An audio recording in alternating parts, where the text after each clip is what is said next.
નમસ્કાર વિદ્યાર્થી મિત્રો, કેમ છો? મજામાં? ગત વિડિયો લેક્ચરની અંદર આપણે સ્વાધ્યાય 10.1 પૂરું કર્યું. સ્વાધ્યાય 10.1 પૂરું કર્યા પછી આજના વિડિયો લેક્ચરની અંદર આપણે આગળની થિયરીઓનો અભ્યાસ કરવાનો છે.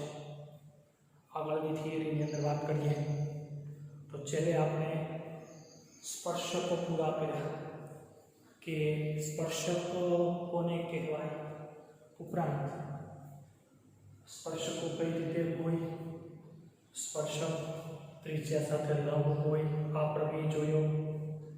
હવે આગળની આજની જે આપણી થિયરી છે તો આજની થિયરીની અંદર આપણે સ્પર્શકોની સંખ્યા વિશે વાત કરવાની છે અને ત્યાર પછી આગળ સ્પર્શકોના માપ વિશે વાત કરવાની છે. તો સ્પર્શકોની સંખ્યાની વાત આવી તો કે ભાઈ પહેલી જ વસ્તુ મેં તમને એવી શીખવાડી કે કોઈ પણ વર્તુળ હોય, સપોઝ કે મેં કહું તમને કે આ વર્તુળ છે, આ વર્તુળને સ્પર્શક કેટલા દોરી શકાય તમે જાણો છો, હું પણ જાણું છું. આ વર્તુળને અનંત સ્પર્શક દોરી શકાય, અસંખ્ય. આવી રીતે આમ તમને જેટલા દોરવા હોય એટલા તમે સ્પર્શકો દોરી શકો. કે કોઈ પણ વર્તુળમાં સ્પર્શકોની સંખ્યા કેવી હશે? અસંખ્ય હશે. પણ હવે આપણે એવું જોયું છે કે સ્પર્શક અને બિંદુ વચ્ચે સંબંધ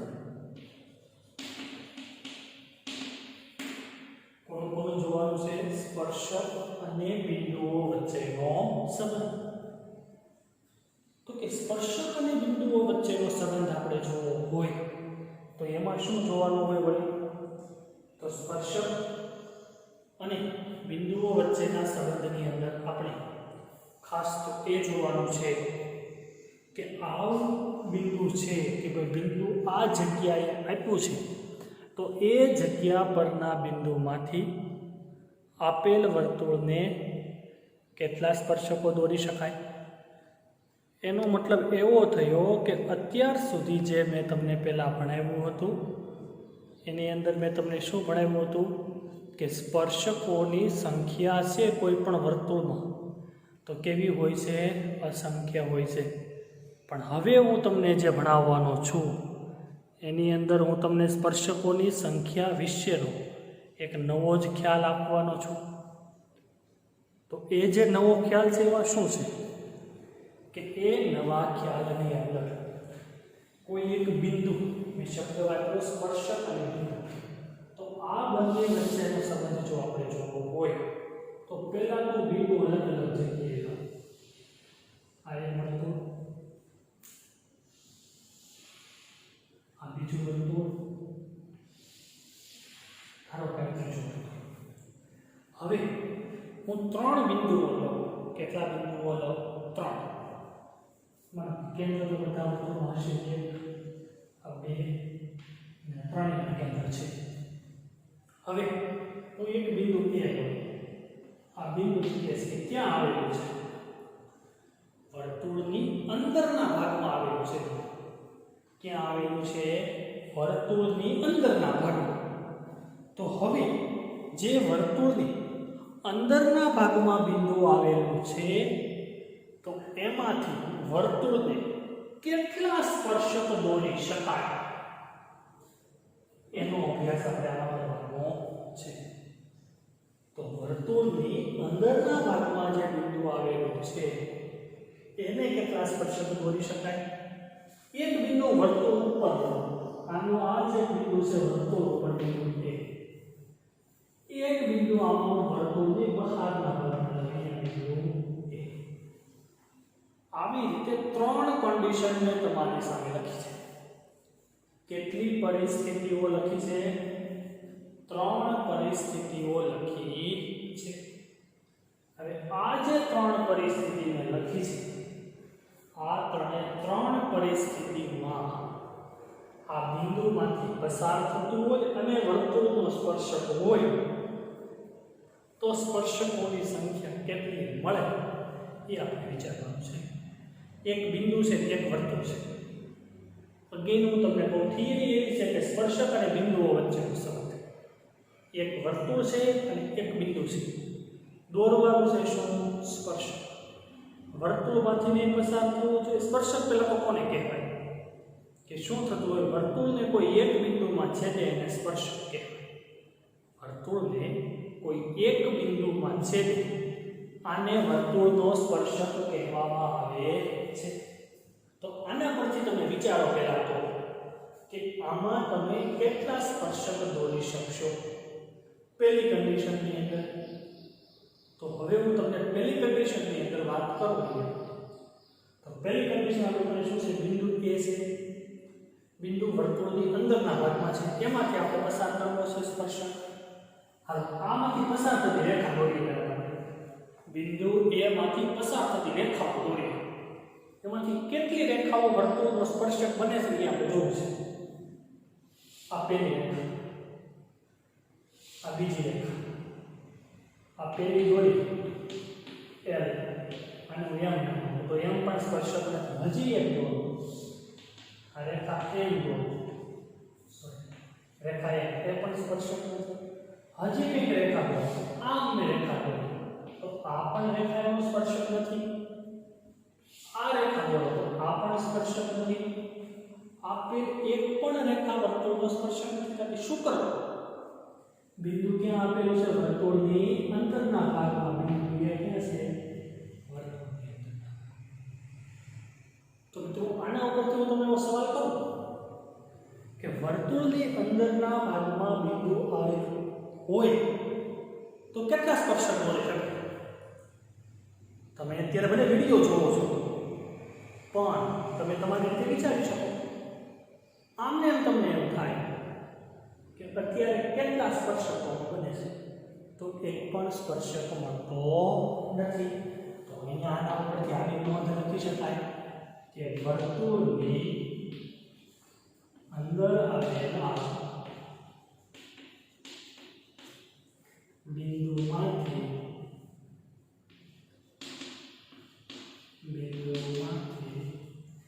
વર્તુળને એક પણ સ્પર્શક દોરી શકાય નહીં.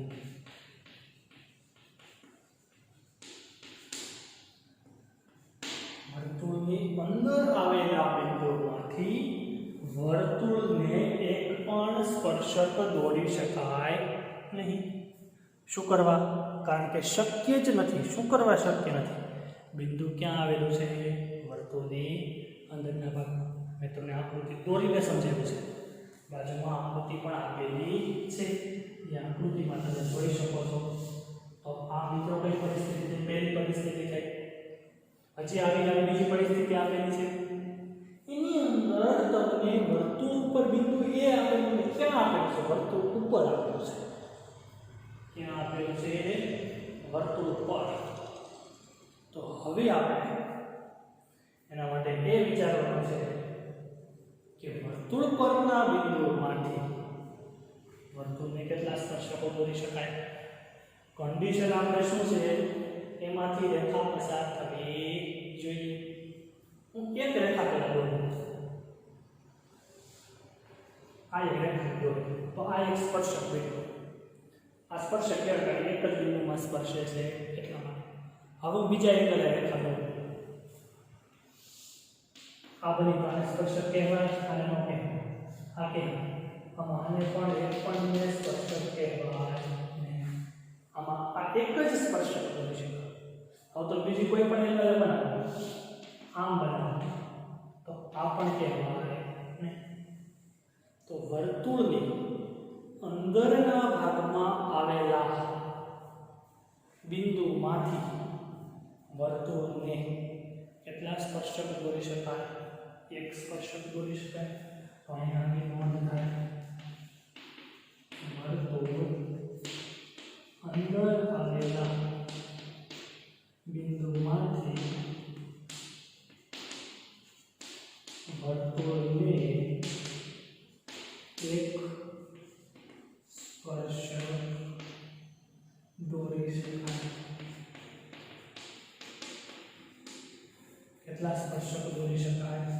એક સ્પર્શક દોરી શકાય છે.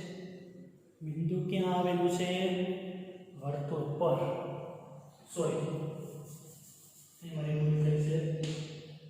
વર્તુળ પર આવેલા બિંદુમાંથી વર્તુળને કેટલા સ્પર્શકોને અહીંયા દોરી શકાય? એક સ્પર્શક શક્ય બને છે. રેખા જે બિંદુને અનુલક્ષીને આપણે સ્પર્શક દોરીએ છીએ એની અંદરથી એ રેખા પસાર થવી જોઈએ. સ્પર્શ રેખા જે છે, સ્પર્શક માટેની રેખા જેને કહેવાય, એ રેખા શું થવું જોઈએ કે જે કન્ડિશનને અનુલક્ષીને આપણે સ્પર્શક દોરીએ છીએ એમાંથી પસાર થવી જોઈએ. તો આ કન્ડિશન કેટલાની જોઈએ? આપણે બીજી કન્ડિશન જોઈએ. હવે આપણે શું કરવાનું છે? ત્રીજી કન્ડિશન જોઈ છે. ત્રીજી અને મહત્વની કન્ડિશન ખાસ કરીને હવે હું અહીંયા આવી રીતે આપણે આનો આ કેન્દ્ર છે. હું અહીંયા બિંદુ લે ત્યાં બિંદુ ક્યાં આવેલું છે? વર્તુળની બહારના ભાગમાં. હવે આપણે એ વિચારવું છે કે વર્તુળની બહારના ભાગમાં આવેલા બિંદુમાંથી વર્તુળને કેટલા સ્પર્શકો દોરી શકાય? વર્તુળનો જે સ્પર્શક છે એ શેમાંથી પસાર થવો જોઈએ? આપેલા બિંદુમાંથી પસાર થવો જોઈએ.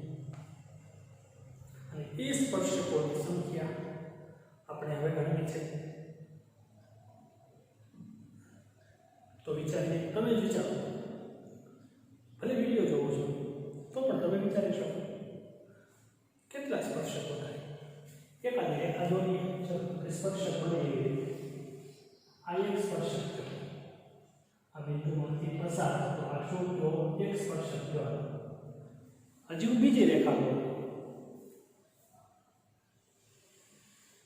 આ બીજો સ્પર્શક થયો. અહીંયા સ્પર્શ બિંદુ થયો. આ કેવો સ્પર્શક થયો? બીજો સ્પર્શક થયો. હવે ત્રીજું તમે વિચારો કે દોરી શકો તમે? આ ત્રણ ઉપરાંત, બે ઉપરાંત અને ત્રીજી રેખાનો સ્પર્શક ક્યાંથી પસાર થાય? વર્તુળ. આ સ્પર્શક કહેવાય, આ કહેવાય, અને આ પણ કહેવાય. આમાં પણ આ કહેવાય, આ કહેવાય. ઓકે, સ્પર્શક કોને કહેવાય? કે એક જ બિંદુમાં છે જેને સ્પર્શક કહેવાય. તો વર્તુળની બહારના ભાગમાં જ્યારે બિંદુ આવેલું હોય, વર્તુળની બહારના ભાગમાં જ્યારે બિંદુ આવેલું હોય ત્યારે એવા બિંદુમાંથી વર્તુળને કેટલા સ્પર્શક દોરી શકાય? બે સ્પર્શક દોરી શકાય છે. હવે એના માટે હું અહીંયા વાક્ય લખું. વર્તુળના બહારના ભાગમાં આવેલ બિંદુમાંથી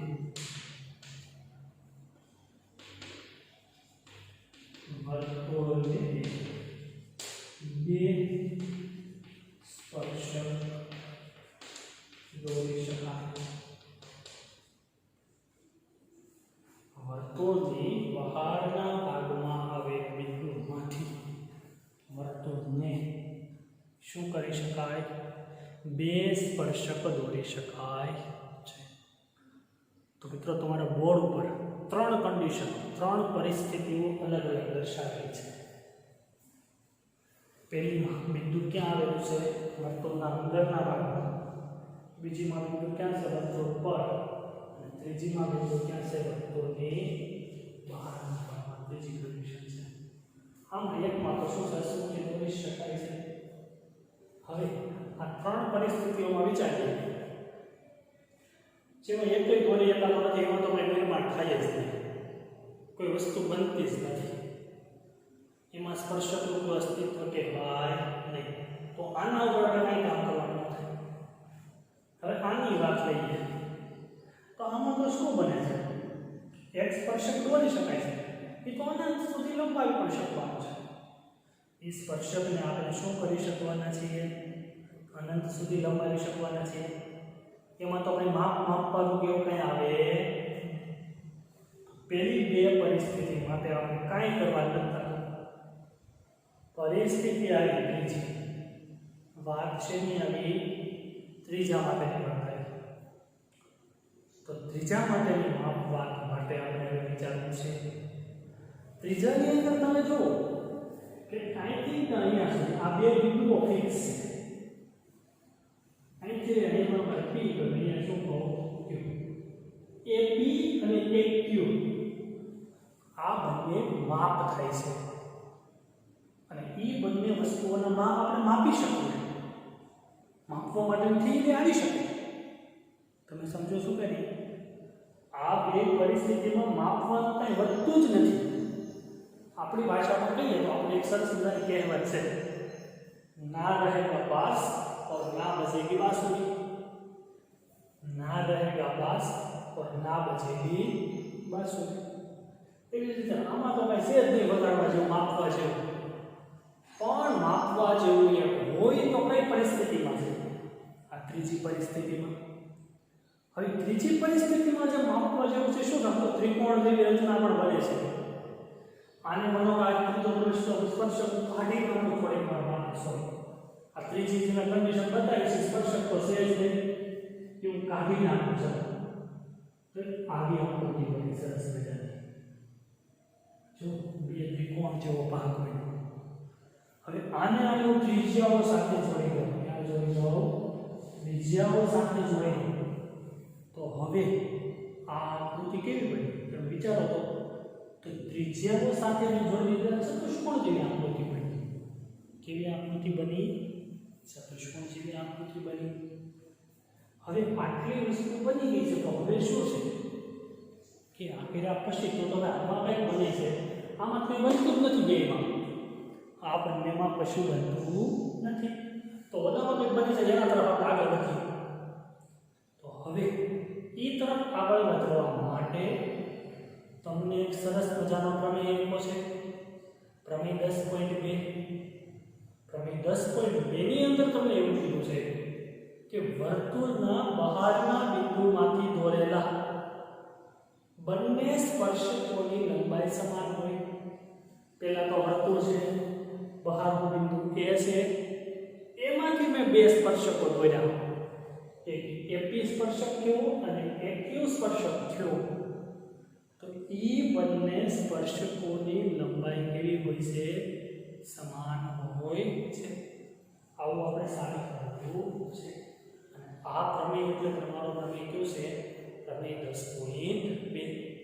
પણ એ પહેલા તમારે આ બોર્ડ ઉપરની થિયરી એકવાર લખી લેવી પડે, કારણ કે આ બંને થિયરી પરથી દાખલા નથી આવી શકતા કે પ્રમેય નથી આવી શકવાના, પણ એના પરથી કંઈક એક માર્કનો હેતુલક્ષી પ્રશ્ન પૂછાઈ શકે. આપેલ પરિસ્થિતિમાં વર્તુળના સ્પર્શકોની સંખ્યા જણાવો. એમાં તમને એવું કીધું હોય કે વર્તુળનો બહારના ભાગમાં વર્તુળના અંદરના ભાગમાં બિંદુ આવેલું છે તો એના સ્પર્શકોની સંખ્યા જણાવો. તો એમાં તમને ખબર પડવી જોઈએ કે વર્તુળની બહારના ભાગમાં અંદરના ભાગમાં આવેલા બિંદુમાંથી વર્તુળના સ્પર્શકોની સંખ્યા કેટલી હોય? એક પણ નથી હોતી, 0 હોય છે. વર્તુળ પર જ્યારે બિંદુ આવેલું હોય તો સ્પર્શકોની સંખ્યા કેટલી હોય? 1. અને બહારના ભાગમાં બિંદુ આવેલું હોય તો કેટલી હોય છે? 2 હોય છે. હવે આપણે એવું સાબિત કરવાનું છે પ્રમેય આ બંને સ્પર્શકોની લંબાઈ કેવી હોય છે? સમાન હોય છે. આ તમે બોર્ડ પરથી લખી લીધું છે, થોડી વાર માટે હું સાઈડમાં ગયો હતો ત્યારે. હવે હું તમને અહીંયા નવો પ્રમેય જે છે એ સાબિત કરાવીશ.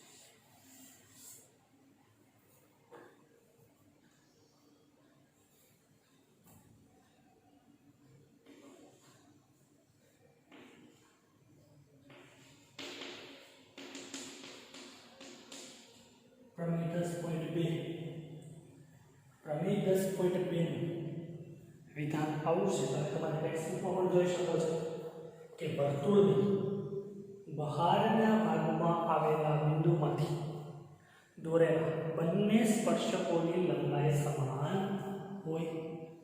વર્તુળની બહારના ભાગના બિંદુમાંથી દોરેલા બંને સ્પર્શકોની લંબાઈ કેવી હોય છે? સમાન હોય છે. એ વસ્તુ આપણે સમજવી છે. ચલો તો અહીંયા પહેલા તો આકૃતિ દોરી લઉં છું. અહીંયા પ્રમેયનો વિધાન નથી લખતો, પણ પહેલા જો આમાં પક્ષ લખું છું. પક્ષમાં શું આવશે? બિંદુ વર્તુળ બહાર આવેલું છે. બિંદુ એ વર્તુળની બહાર છે. પક્ષ એવું કીધું છે. હવે સાથી સપોઝ કે સ્પર્શકો તમે આ બોલો છો AP બરાબર AQ. AP અને AQ કેવા સાબિત કરવા છે? તમારે સરખા સાબિત કરવા છે. તો પેલો મને એક સરસ મજાની આકૃતિ દોર્યું. આ વર્તુળની બહારના ભાગમાં આવેલું બિંદુ A છે. આ વર્તુળનું કેન્દ્ર છે. ચલો પહેલા તો હું સ્પર્શક અહીંયા લઈ લઈએ. આ સ્પર્શકો છે એવું આપણે વિચારીએ. આ સ્પર્શક પણ આમ શું હોય? સીધે સીધો નીકળી જતો હોય. આ સ્પર્શક પણ આમ સીધે સીધો નીકળી જતો હોય. અહીંયા સ્પર્શ બિંદુ છે P, અહીંયા સ્પર્શ બિંદુ છે Q. AP અને AQ એ આપણે સરખા સાબિત કરવા છે. થોડુંક હું વધારાનું દોરું. અહીંયા કેન્દ્ર O છે, અહીંયા OP અને OQ. આ બંને શું થયું? ત્રિજ્યા. ત્યારે પછી આ એક વચ્ચેનું શું થયું? રેખા. અહીં શું થશે? પહેલા આપણે એ વિચારો પહેલા થોડું જોઈ લઈએ કે અહીંયા શું થાય કે કાટખૂણો બનશે. શું કરવા કાટખૂણો બનશે? ખૂણો P બરાબર ખૂણો Q બરાબર 90. શું કરવા 90 બનશે? એ 90 એટલા માટે બનશે કારણ કે ત્રિજ્યાના અંત્ય બિંદુએ દોરેલો સ્પર્શક ત્રિજ્યાને લંબ હોય. પ્રમેય કયો હતો? 10.1 પરથી. શેના પરથી? પ્રમેય 10.1 પરથી. બીજી વસ્તુ આને હું સમીકરણ શું આપું? એક નામ આપું. હવે હું બીજી વસ્તુ એમ કહું તમને કે OP બરાબર OQ. રેખાખંડ OP બરાબર રેખાખંડ OQ બનશે. શું કરવા? શું કરવા બનશે? તમે વિચારો. આ સાબિતી શરૂ થઈ શું? આ સાબિતી શરૂ થઈ. શું કરવા સરખા બનશે? એક જ વર્તુળની ત્રિજ્યા, એક જ વર્તુળની ત્રિજ્યા. અને હું સમીકરણ 2 નામ.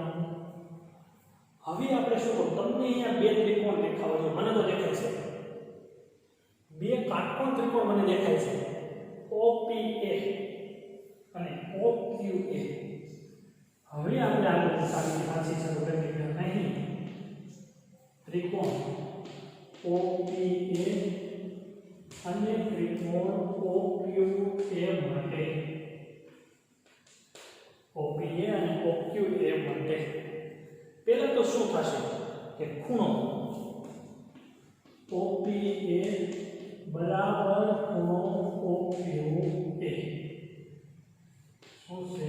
આ ખૂણો છે. તમને અહીંયા અંદર દર્શાવ્યું આ બંને ખૂણાઓને કેવા દર્શાવ્યા? સરખા દર્શાવ્યા. કારણ કે કેવા છે? કાટખૂણો છે. હવે બીજી વસ્તુ લખો કે OA બરાબર OA. શું થાય?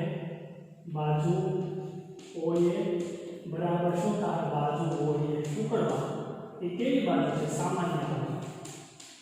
સામાન્ય બાજુ. જો બંને ત્રિકોણની અંદર OA બરાબર OA લખ્યું. શું કરવું? એ બાજુ કેવી છે? બંને બાજુઓ કેવી છે? સામાન્ય છે. ઉપરના ત્રિકોણમાં અને નીચેના ત્રિકોણમાં બંનેમાં સરખી અને સામાન્ય બાજુ હોય તો કઈ છે? OA છે.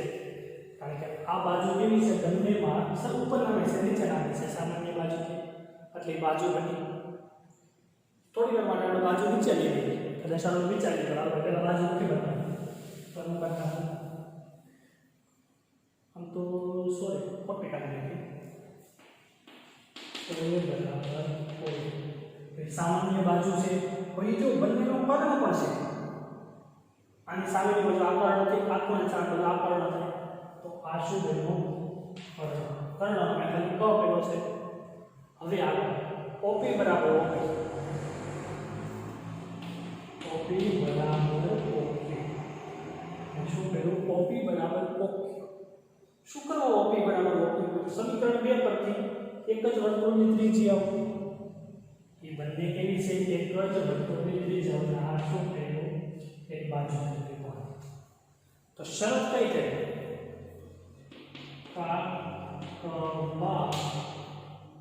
શરત મુજબ